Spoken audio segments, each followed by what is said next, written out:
How's it going, folks? Today I got some stuff in the mail from Blade HQ. I just want to give some first impressions on some of the things I got. It's going to be a little bit of a short video, but let's go ahead and hop right into it with this Syncut. This is the first Syncut. I already opened it, unfortunately. Now, this knife came free because I spent 165 bucks.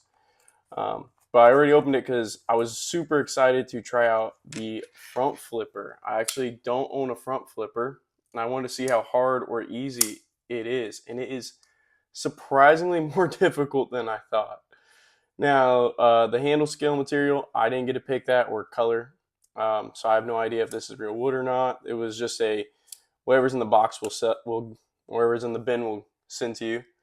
It is 9CR 18MOV. I don't know what kind of blade steel.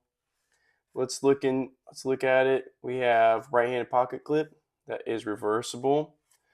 We look down in this hole, maybe we can get a better idea. See, it looks like it is real wood. You can see it kind of splintering right there.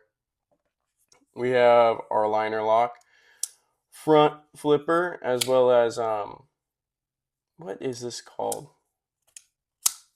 This groove.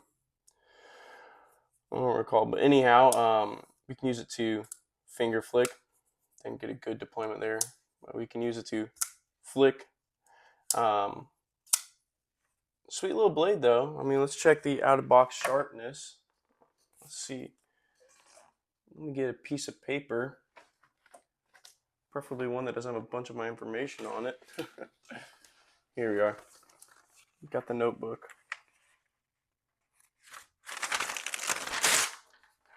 All right, out of box sharpness. Not bad at all. Now this is kind of like a cleaver or dramatic Wharncliffe. 1 second here. Stay.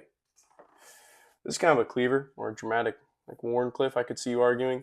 And I'm a big fan of this blade style. It keeps the edge low. It's great for opening boxes or packages. You don't have to pierce first to then slice. You can just slice right along it. A lot easier to sharpen as well.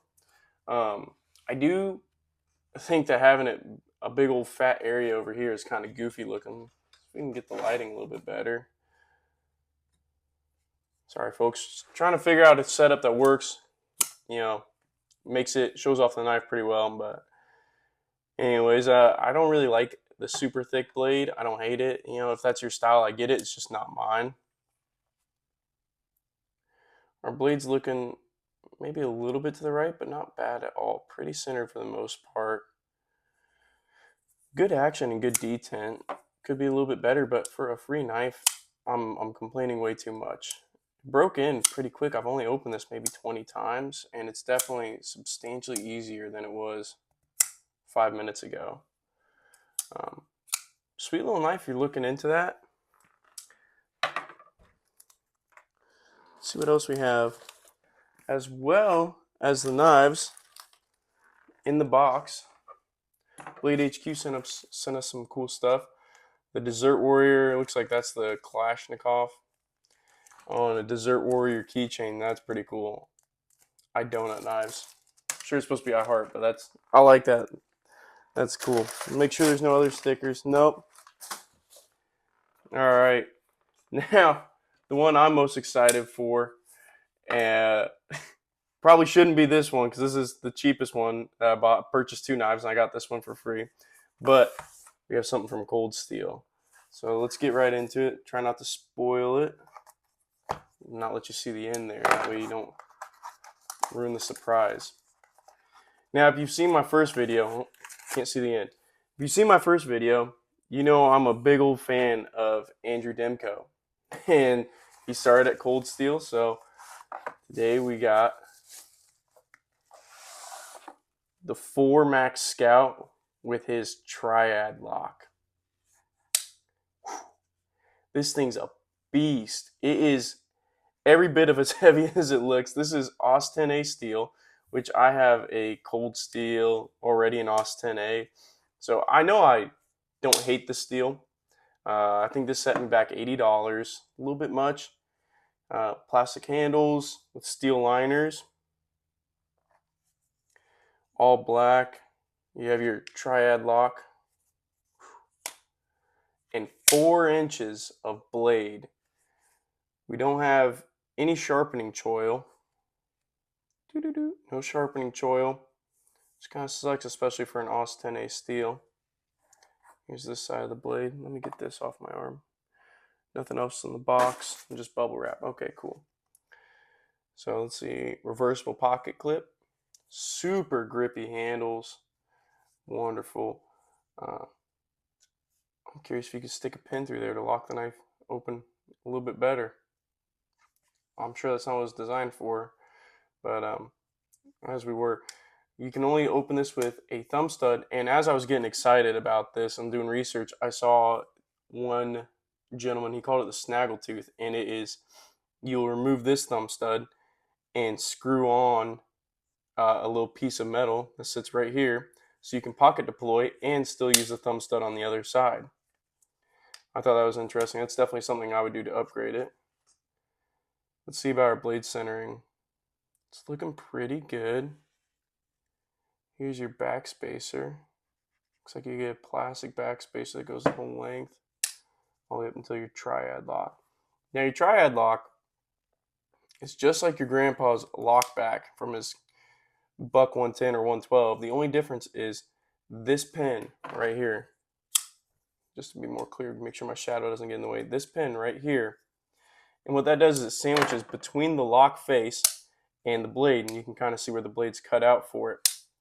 Now that pin helps the blade, it helps the lock face, because as the blade's pulling away, the lock face can push against the pin, and it also distributes forces more evenly through the knife. Sorry folks, I am actually in the middle of like switching jobs, and so I've been stressing about everything, and I had a big day today. It's my last day at work, so sorry if I'm tripping over my words and thinking about all other sorts of things. I'm doing my best, so please forgive me. But here I actually brought the Demko today since it was my last day at work, and this is my favorite knife. And you can kind of see the same design. You can see the pin in the Demko. Let's see here. Whoop. You can see the pin in the Demko and the pin in the Formax Scout to help distribute any forces throughout the knife. And they're beefy too. They're beefy stop pins. So as you're pushing through stuff, I mean, you see videos of people batoning with these. Cold Steel themselves do videos of them stabbing knives like this through the hood. Usually it's the AD10. The Formax Scout is pretty much the AD10, just a little bit bigger. And man, this is a wonderful little thing. Nice beefy SOB. I like that. Definitely worth checking out. For $80, okay steel, pretty decent. AUS 10A isn't known for its greatest edge retention or anything silly like that, but definitely not bad. All right, for our last one, we got a Spyderco. We had a killer deal on this sweet little guy.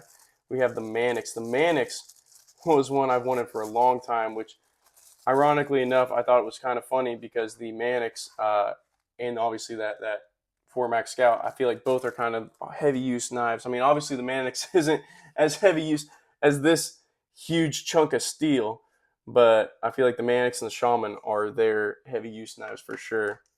Let's see what else we got in the box before we go on. Looks like a sticker and product warranty guide.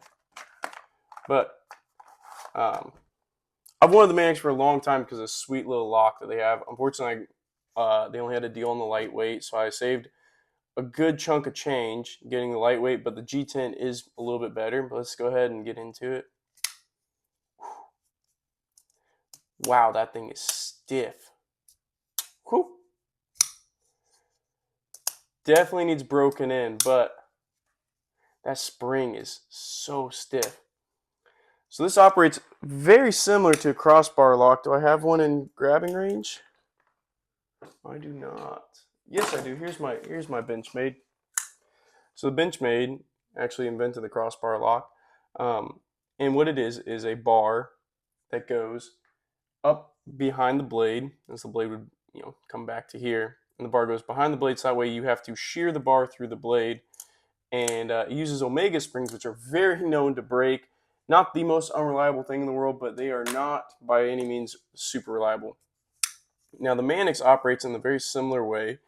Um, although it uses a coil spring, and this little black piece that you are using to open or to shut the knife, my bad, it houses a ball and then it has a tail coming off that the coil springs wrapped around. And that ball is doing the same thing as the bar. And from what I've heard, it can be a little bit more reliable. Now, I already have a Spyderco Paramilitary 2, as well as, this sweet little guy. But I've heard great things about wire pocket clips. Um, Spyderco is my favorite knife manufacturer, so I was excited to go ahead and try this, even though it was the lightweight, and I would prefer the G10. Um, but I was excited to try out the wire pocket clip, and it's a lot lighter. In the steel, we have S110V, which I was super stoked about. I was going to get it in S30V, but for, what was it, $12 more, I could upgrade that much more, and I was like, okay, summer coming up, something that, and this is incredibly light, definitely lighter than even this little sin cut. But I was like, I need something that'd be sweet and light like that to carry around, super stainless, amazing edge retention, really reliable to carry around in my shorts. It feels great. This jimping that's in the plastic is also astonishingly aggressive. Really nice. I like this ramp. I like how the blade is a little bit thicker here at the tip. We're gonna have to go get the Paramilitary 2, aren't we? All right, I'll be right back. All right, sorry about that. So, still needs broken. Don't be too mean to it. Still needs broken. So as you can see, the tip, the whole design around the tip is almost twice as thick, which I really prefer because it's still definitely a pokey, sticky, stabby knife. Here we'll get a piece of cardboard. Whew. This thing is slicey. You know, it's not too bad, and it is slicey. That is the factory edge. Here we'll try this. This is unfortunately not a factory edge anymore, but not bad. Definitely not bad. Still a wonderful knife, but that Manix 2 is definitely better. And you can see the difference between the lightweight and G10. Once again, these are different knives, so it's not really apples to apples, but you have your G10, and in there you have your nested steel liners. So you can see with your compression lock. Let's see in here. I need a flashlight. Son of a gun. Oh, here's my flashlight. We had the power go out last night, so I was worried I moved it somewhere. There you can see your coil spring for your ball bearing lock. And a little bit of steel to reinforce that. But it looks like that's it. It's all, I think it's fiber reinforced nylon or plastic, I believe is what it's called. Sweet little knife though. Let me get some of that cardboard crud off of there. So, oh man, look at that. That thing is hugging the left side. Let's shine my flashlight on it, make sure it's not the shadow. It looks like it is a little bit of the shadow, but if I can hold still, my bad, folks. A little bit of shadow, but it is definitely still sweeping a little bit to the left. Not the end of the world so long as the edge doesn't rub on my handle scales or anything like that. This thing is sweet. I'm excited to get into this. Check the factory edge. Check the factory edge. We also forgot that on the 4MAX Scout. Woo! All right.